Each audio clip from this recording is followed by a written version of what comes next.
কালকের থেকে তোমার ঈদের ছুটি। এই যে কিছু বাড়ির কাজ দিলাম, এগুলো কইরা রাখবা। ঈদের পরে আইসা দেখবো। আমার দরকার পড়লে লাড়ি দিয়ে 10টা বাড়ি দেন, তাও আমি ঈদের সময় কোনো লেখাপড়া করতাম না। আরে আমি তো তোমার ঈদের দিন পড়তে বলি নাই, ঈদের দিন হোক আর ঈদের আগে পরে হোক, তাও আমি পড়তাম না। তুমি কেন পড়বা না? ঈদের সময় পড়ালেখা করা নিষেধ। কে বলছে নিষেধ? কে কইছে কইতারি না?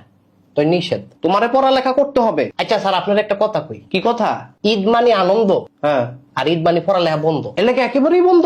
একেবারেই না, যতদিন আনন্দ ততদিন বন্ধ। এত আনন্দ করলে পড়ালেখা করবা কোন দিন? যেদিন আনন্দ শেষ হইব তার পরের দিন। আর এই আনন্দ শেষ হইব কোন দিন? এইটা আবার পরীক্ষার আগের দিন। আরে এমন করলে তো তুমি ফেল করবা। না স্যার, ইনশাল্লাহ করতাম না। তুমি যদি ফেল করো তাহলে তোমারে বাঁচাইবো কেডায়? আল্লাহ যদি আমারে পাস করায় তাহলে ঠেকাইবো কেডায়? শুধু পাস করলেই তো আর হবে না।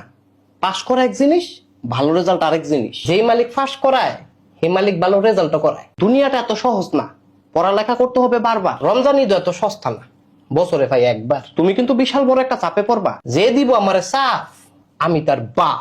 বাপ হওয়ার যাই হোক, পড়ালেখার কোনো বিকল্প নাই। আল্লাহ থাকতে আমার কোনো টেনশন নাই। আচ্ছা, এই বন্ধুটাতে তুমি কি করবা? কিরমু আবার আনন্দ করমু? বন্ধু কিন্তু অনেক বড়, আমার আনন্দ তার চেয়ে বড়। আচ্ছা, আনন্দ করো ঠিক আছে, আনন্দের পাশাপাশি পড়ালেখাটাও করো। স্যার, কাউয়ার ডেউয়া কোনোদিন এক জায়গায় থাকে না। পড়ালেখা কি তোমার কাছে ডেউয়া? না স্যার, পড়ালেখা আমার কাছে কাউয়া। আরে এমন করলে তুমি পরীক্ষা লিখবাটা কি? লেখা দিমু স্যার। ধরেন কোনো না কোনো গরুর মাথা, গরুর মাথাও তুমি লেখতা না, তাইলে লেখবো ছাগলের মাথা। ছাগলের মাথা আর গরুর মাথা কোনটাই যদি মাথা না আয়, তখন তুমি কি করবা? তখন লিখে দিমু স্যার আপনার মাথা। হাট বেটা।